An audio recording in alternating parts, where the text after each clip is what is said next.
Hey guys, hope you're all doing well. I wanted to continue my series on the different American party systems. So, in my previous video, we ended on the collapse of the first party system, the end of the era of good feelings in 1824, with the United States presidential election electing John Quincy Adams to the presidency, despite him not winning the popular vote or the electoral college for that matter on the first vote. And ultimately, the presidency being given to him as a result of what Andrew Jackson called the corrupt bargain, where Henry Clay basically encouraged electors on the second ballot to end up voting for John Quincy Adams. So this ushers in the start of the second party system. And again, all these slides or slides, quote unquote, that I'm using, pulled right from Wikipedia in case anyone wants to take a look at them. It's pretty cool or I think it's cool to just go through them and see what's up. So, as the second party system develops, basically, and also I'll note again, my series here is very much inspired by Frank J. DeStefano's The Next Realignment.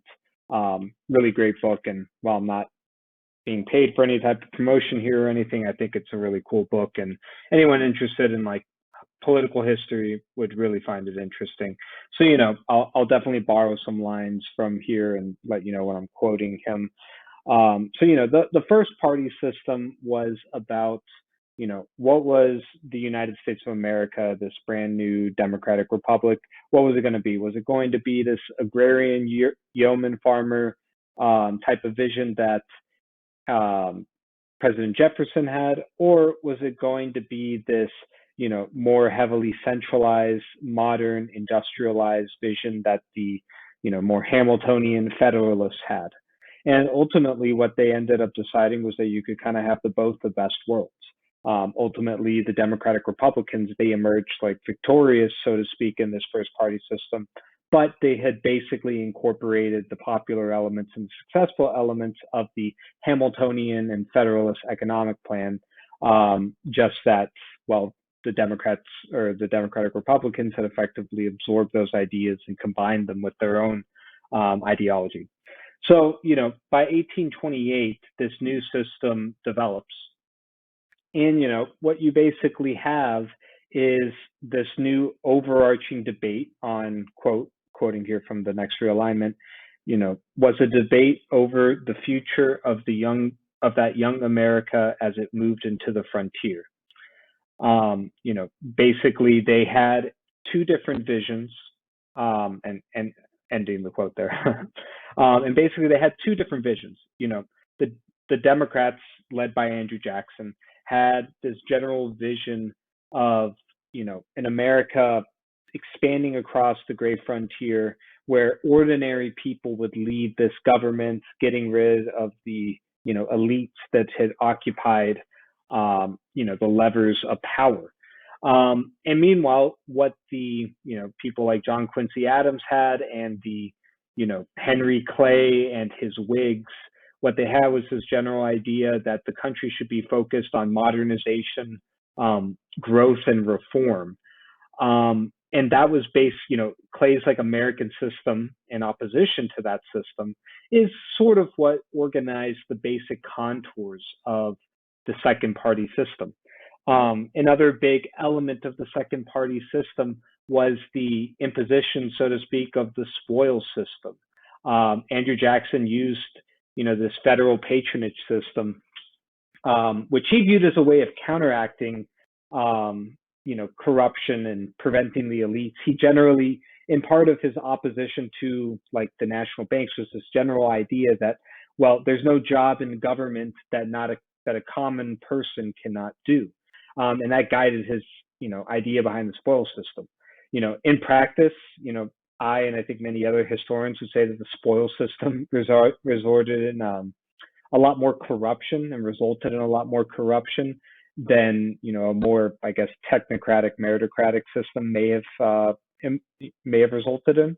However, this is a system that gets adopted by both the Democrats and the emerging Whig Party, which, again, like the American system that largely kind of forms the base of the Whig Party, it's, just looking here in the first paragraph, it's focused on tariffs, a national bank for commerce, and federal subsidies for developing, investments in various types of improvements, whether we're talking about infrastructure or schools for educating the populace.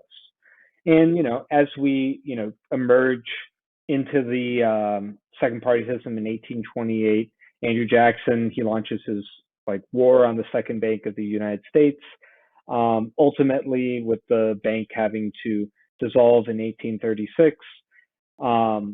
And, as that element starts to fade, the two parties tend to, lose, I would say, like a little bit of direction. So, 1828, Andrew Jackson, he wins overwhelmingly, a 13-point margin going into, in 1828, that's his first election. In 1832, in his re-election, wins by an even greater margin this time. This is sort of seen as like a triumph of the average American, the average commoner, winning the office of the presidency. And that was how Andrew Jackson governed, focusing on westward expansion, unfortunately at the expense of, for example, the Trail of Tears, the Cherokee Nation, but that was a big proponent, basically that the U.S. was going to expand westward, and that would benefit the average person that was looking for opportunities out west. At the same time, the Whigs tended to favor like a more up favored, building up as opposed to building out type of strategy for the United States. And as a result, you have like a various sorting of the parties with, the Clay Democrats, the Southern Nullifiers, and the Anti-Masonic Party moving into the Whigs, consolidating behind this vision by the time we reach sort of 1836. And, again, the Democrats coalescing against this vision or around this vision that Andrew Jackson has. As we move into 1836, again, Democrats continue to win these elections by decently large margins. And it's not until the election of 1840 where we unfortunately have the, very short-lived presidency of William Henry Harrison. But he is the first Whig president elected. And, I think this is a good opportunity to talk about the basis of support, regionally speaking. As you can kind of tell by a lot of the election maps in these elections, the overwhelming support of the Whigs tend to come from the Northeast and the urbanized areas of the United States, with most of the support being given to them by, professionals, so the commercial-based merchants, the middle class, as well as Protestant reformers, whereas the Democrats tended to do better with the working, the workers, farmers, and Catholic immigrants, more or less, generally speaking, kind of continuing that tradition of, the Jeffersonian vision of the United States, broadly speaking, because, both of these two parties are, kind of the natural successors of that Jeffersonian vision, which by the end of the first party system, as we've covered, absorbed a lot of those, the ideas of both Hamiltonianism and, for that matter, Jeffersonianism. So, as we move kind of further into the party system, it's basically a continuation, but by around the election of 1844, a lot of these issues had largely started to be resolved, and there was a general consensus around, the ideas of what the Whig Party had, the ideas of Western expansion.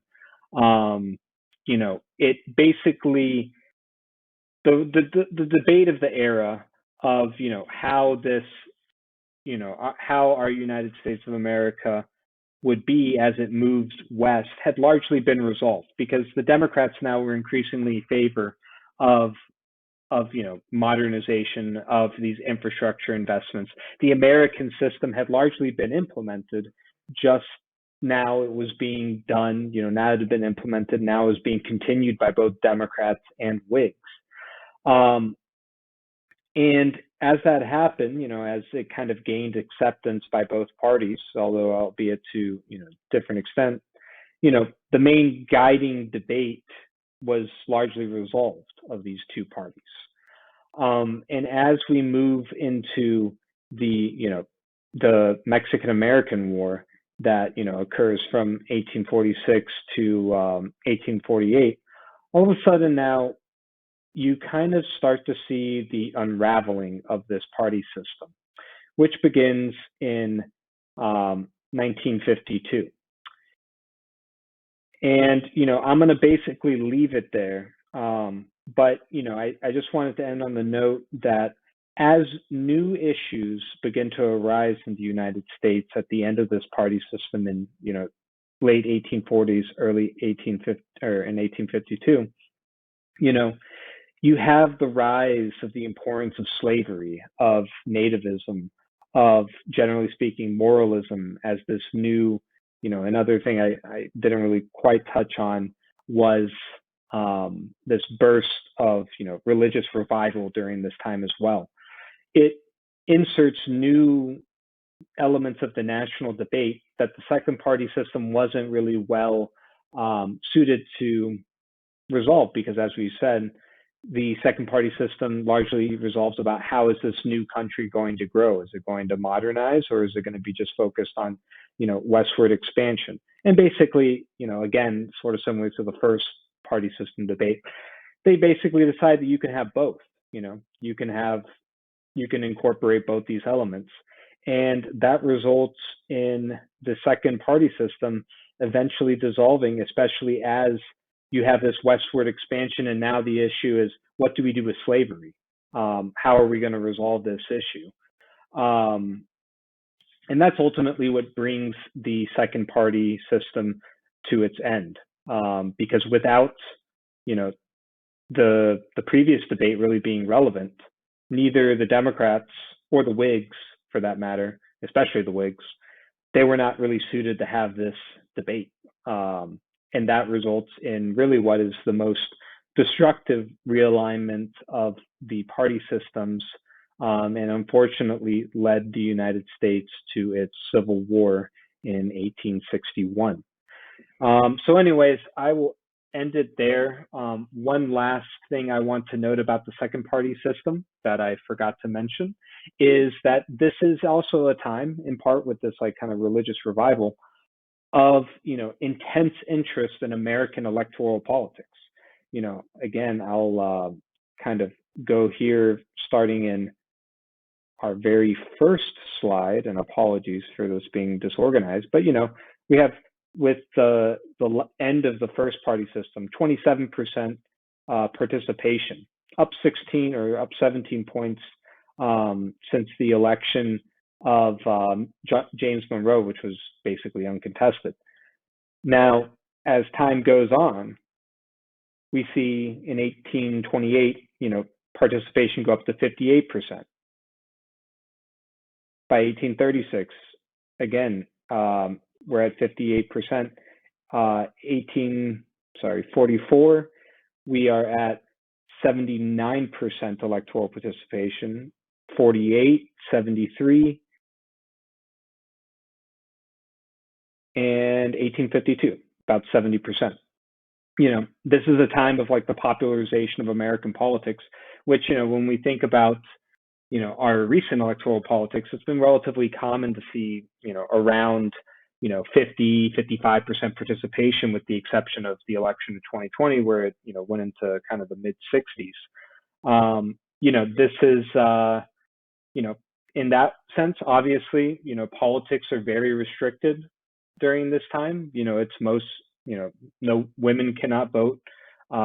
Virtually no Black people, largely enslaved in the South, they cannot vote. Very few Black freemen being in that position to vote are able to exercise their right to vote. And, basically, it is a popular, but it's still a popular time for American democracy with widespread participation, albeit limited to the white men of the United States. So I want to end on that note, just to also just mention a critical element of the second party system. However, that's it.